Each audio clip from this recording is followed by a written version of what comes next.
All right, I'm gonna express myself on the sci-fi express lane. As you know, horror and sci-fi are joined at the Frankenstein hip. They both were sort of popularized at the same time. At least in the modern era, I don't know what they did in the Egyptian times. I don't know what they did in Mesopotamia and in China, ancient China, but in the modern era, Mary Shelley got it kicked off with Frankenstein. Today I'm going to talk about Candyman and my reaction to Candyman in conversation that I had with one of the closest millennials that I know, my son, and me trying to turn him on to Candyman. And I don't know why I found myself in defense of Candyman mode. I don't like the movie, and I never liked it, and I spent time trying to recreate or not to recreate, to create a black character. Probably recreate my feeling of joy that there was a black character out there. But not liking Candyman was part of that. You know, I wanted to, that excitement in the modern monster era, right? We can't go back to Frankenstein, the Mummy, Werewolf, and Dracula. We can't go back there. But in the modern era, you got Leatherface, Freddy, Jason, and Michael. That's the modern. And you even got the Leprechaun, and you got Chucky, and you throw those in there for good merits, right? And they've been trying to, create monsters or killers, whatever the heck you want to call it, because Frankenstein's monster was the one that we all know. So the problems that I have with Candyman is that it's nothing. I don't even know if the name is good, right? I don't know if the name is good. I just think it is an incomplete story that its potential is alluring, meaning people think it can be better than it actually is. Sometimes you have a premise that's really good and the execution is trash. The premise of Candyman is still trash. I don't care whether they did what they did with Black Panther, whereas Black Panther was reintroduced in the comics after the original white creator created it. In Candyman, it was created by Clive Barker in a short story and then adapted to a movie, and I forgot who did the movie. I'll look that up. But the movie was trash. The first Candyman was trash. I never liked it. I used to say, how are you going to put Jason, Freddy, Michael, Leatherface, all these cats in the same group as Candyman, who wears nothing but an overcoat? So now you got people scared of a regular black man with a hook hand?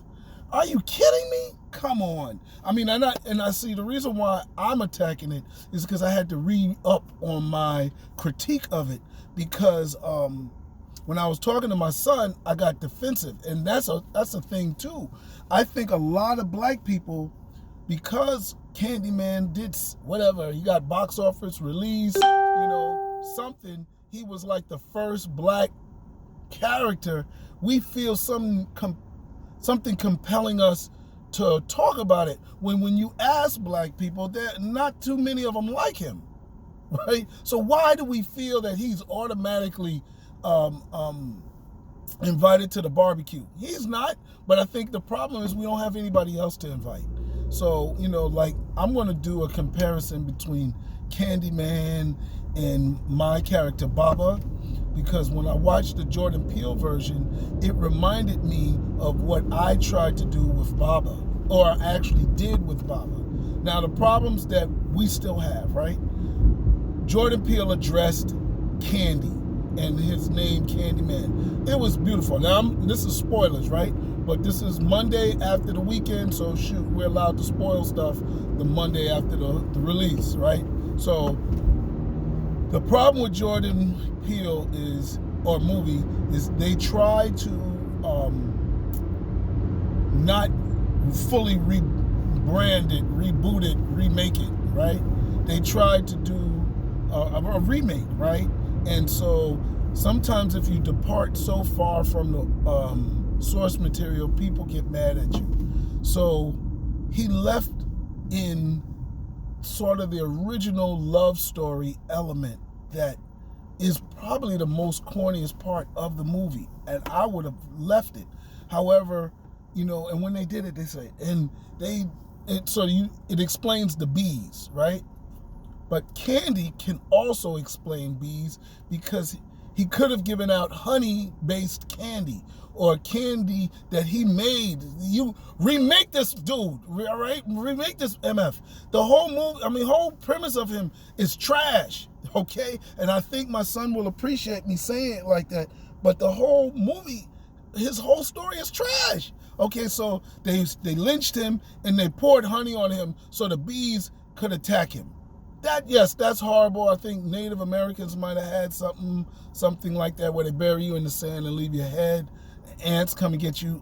Okay, I'll work with that. Okay, but then they said, and he cut off his hand.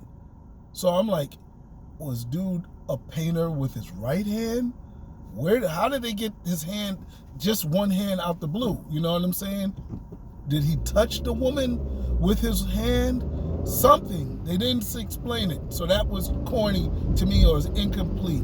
Now that was the old story. That was the old origin story. They came up with a better one to explain Candyman.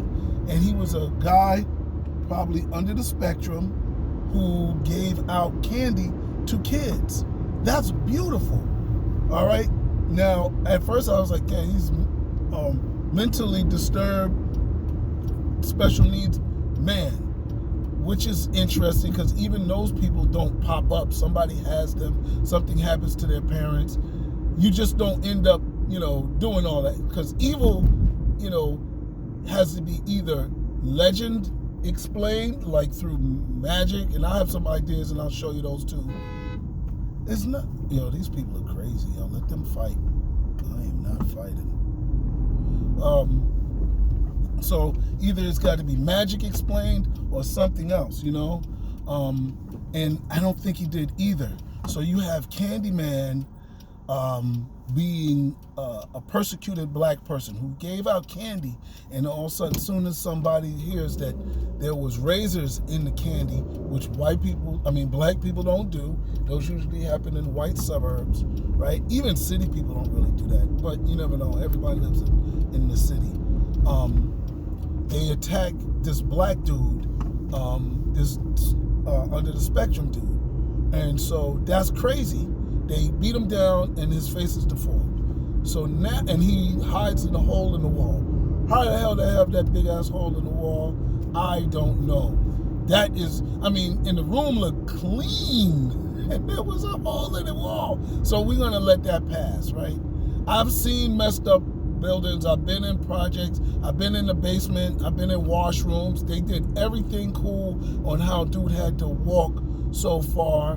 However, it was. My son says Jordan Peele is the black M. Night Shyamalan, and I think that's disrespectful, but it's possible, right? So, because I don't like M. Night Shyamalan, and I think his movies is overly dramatic and overly. He tries to go for thriller, and it's too much. It's too much Alfred Hitchcock, okay? And I think Jordan Peele has that problem sometimes, and it may be in this movie. It was definitely All Through Us, and that's the last time I'm gonna mention that movie. Anyway, because it was trash. Anyway, it just felt so obvious. The room was pretty much clean, and then you get to this hole in the wall. So I felt that was a different origin story, and I would have ran with that. That was the first one we was introduced to, and I would have ran with it. Then comes the second origin story, which is the one that was from the first movie, and They left out the love affair and they changed it a little bit, but it was still trash. So then you had a manifestation of Candyman. So that all that is problematic, right? But the core things of Candyman are what? Don't say Candyman, Candyman, Candyman, Candyman, Candyman, Candyman in the mirror, right? I hope I said it 5 times because I'm not scared of Candyman. Anyway, the whole thing is you're not supposed to say Candyman 5 times in the mirror. So my question is, what the heck is the significance of 5, right? Or the mirror, right? Because all of that should be explained. And then he comes out and he's killing people. Why is he just mad? All of a sudden he just went mad? Okay, did the people tease him? The black people seem like they he was a hero of theirs, you know, like I made my Baba something that people could like, you know what I'm saying? And there's a legitimate reason to it. They alluded to it with a little bit of the regentification. And again, my little millennial said they mentioned regentification too much, and they may have, because I know, but the tie into it was not really as clear as the overriding mention of it. Regentification. Okay, so is he a killer that kills because he doesn't want white people to move into the projects? Is he a killer because he wants the state to take care of the projects? I'm not clear, right? And I said, well, he didn't kill any black people. And I was like, he was like, you know, I was like, so there you have it. Maybe he's killing white people. I have no idea. Okay, so that's one thing. And then him being an invisible mirror killer is the other thing. What is he? And they don't fully have to explain it, but the problem is when you have so many things that you don't explain, some things you're going to have to start explaining, or else millennials, people like me, who are not, you know, who are breaking this addiction to Candyman that we have, that put him above any other type of scrutiny. Observe, is a floating, you know, people are, it's a ghost killer. I have no idea. So amidst the what do you call it? Amidst the origin story confusion, where you have 2 origin stories in one movie, and I'm going to ask people who saw it, do they know the origin of Candyman? And I'm guaranteeing you they're confused because he had 2 origin stories. So amidst that, then you have the Candyman 5 times. Then you have how many is he killing? And then you have, what type of killer is he? You know, I like the prosthetic hand, but that's not a sharp hook. They could have made him demented. Here's my fixes, right? And I'm going to close with this. They could have fixed this by simply saying,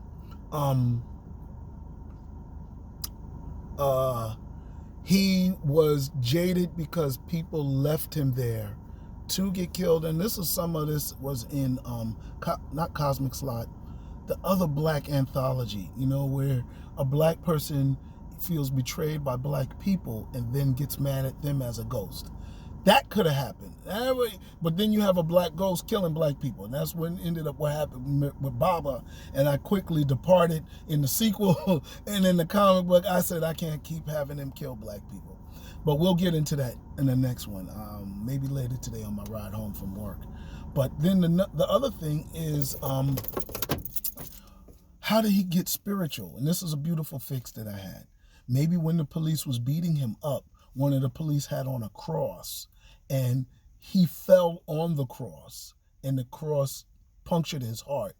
And, you know, Jesus supposedly died on the cross. Maybe anybody that dies on the cross per se, something magical happens to them.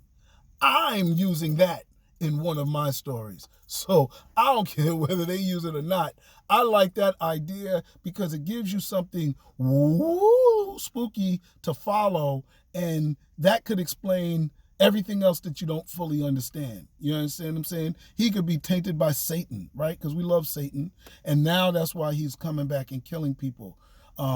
We don't know his mental illness. That would have been another way Does he have mental illness? Could he have been a vet and had PTSD? All of those things could have explained his crazy, because crazy sort of needs an explanation unless you're driven crazy. And that's still another explanation. So for me, this is just me expressing my feelings on Candyman. I hope you like what I said. And I'll say this. My son thinks the movie was sort of as trash as some really other trash movies like Us.